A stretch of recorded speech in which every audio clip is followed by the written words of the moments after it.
Hello friends, हाय, नमस्ते। कैसे हो?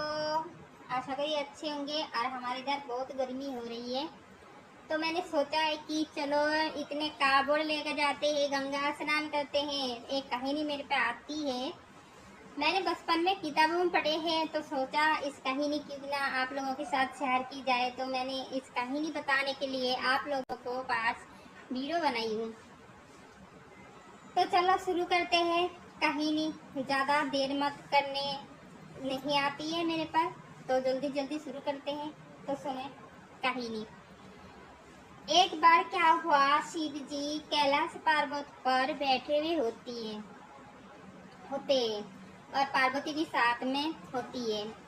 तो पार्वती और शिव जी कैलाश पर्वत से गंगा नदी की पार आसमान धाम से जा रही होती है। तभी पार्वती गंगा स्नान इतने आदमी करी होती है कि गिनी नहीं जाती। तो ऐसे देख के, भीड़ देख के पार्वती शिव जी से सवाल करते हैं, जी स्वामी, इतने आदमी गंगा स्नान करते हैं, क्या सब पाप मुक्त होते? ये सवाल सुन के शिव जी पार्वती से बोले कि तुम देखना चाहती हो या सुनना चाहती हो? पार्वती बोली कि कोई देखना चाहेगा तो सुनना कौन चाहेगा, चलो दिखा दीजिए, देख ही लेते हैं। तो शिव जी थोड़ी सी देर में साधारण मनुष्य की रूप धारण करके और नदी के किनारे में मरा एक लाश की तरह पार्वती के गोद में पड़े रहते हैं।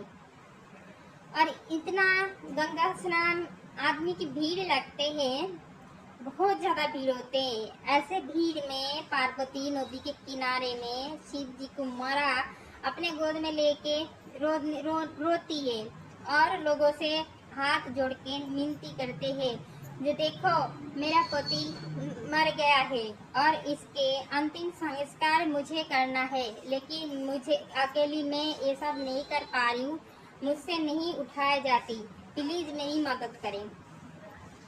तो बहुत आदमी आते हैं, जाते हैं और ये बात सुनते हैं। पार्वती की मदद करने के लिए शिव जी की उठाने भी जाते हैं, लेकिन पार्वती की एक शर्त होती है। जो व्यक्ति शिव जी के लाश को हाथ लगाने जाते हैं, तो पार्वती की एक शर्त होते हैं।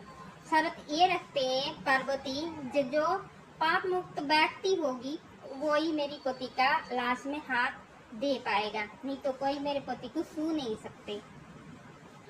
ऐसे प्रश्नों, ऐसे शर्त सुनकर किसी पे अपने पर विश्वास नहीं होते और रास्ता से फिर से निकल जाते हैं। ऐसे देखते देखते कम से कम 10 आदमी निकल गया, साधु सन्यास। ऐसे ही पार्वती शरत रखते हैं और ऐसे ही लोग भाग सुन के अपने पर विश्वास नहीं होते तो चले जाते हैं।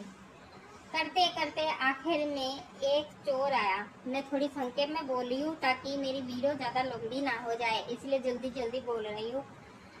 तो आखिरी में एक चोर आदमी आए हैं और बोले, माता जी आप क्यों रो रही हो? पार्वती रोते रोते बोले कि मेरी पति मर गया है और मैं इसका अंतिम संस्कार अकेले नहीं कर पा रही हूँ, लेकिन मेरी कोई मदद नहीं कर रही हूँ। तो ऐसी बात सुन के चोर आदमी जो है वो बोलता है कि ऐसी बात है माता जी, चलो मैं आपके पति का अंतिम संस्कार कर देती हूँ। लेकिन पार्वती जैसे उठाने जाते हैं चोर आदमी, पार्वती तभी शर्त रखते हैं कि मेरी एक शर्त है, जो व्यक्ति पापी है वो मेरी पति का लाश नहीं छू सकते। तो चोर क्या सोचा और माताजी से ये बोला कि माताजी ये बात है तो थोड़ा ठहर जाइए, मैं अभी गंगा स्नान करके आती हूँ और आपके पति का लाश का अंतिम संस्कार मैं कर देती हूँ। ऐसे बोल के चोर आदमी वहां से निकल जाते हैं। चोर आदमी कुछ देर बाद गंगा स्नान करके जब वापिस आते हैं, तो गंगा किनारे में जो शिव जी के लाश थे और पार्वती साधारण मनुष्यों के भेष में जो लाश बनी हुई पड़ी हुई थी नदी किनारे में, वो वहां पर नहीं थे, कोई गायब हो गए। चोर आदमी कुछ देर समझ नहीं पाया, फिर उसका जो दिमाग है सोचने लगा, फिर समझ पा जे मुझे शिव जी ना स्वयं दर्शन दिया है, मैं पहचान नहीं पाया। हे प्रभु मुझे क्षमा करे और मुझे दर्शन दे। व्यक्ति जमीन पर पड़े हाथ जोड़कर शिव जी पर विनती करते हैं, हे प्रभु मुझे दर्शन दीजिए, मुझे क्षमा करें, मैं आपको पहचान नहीं पाया।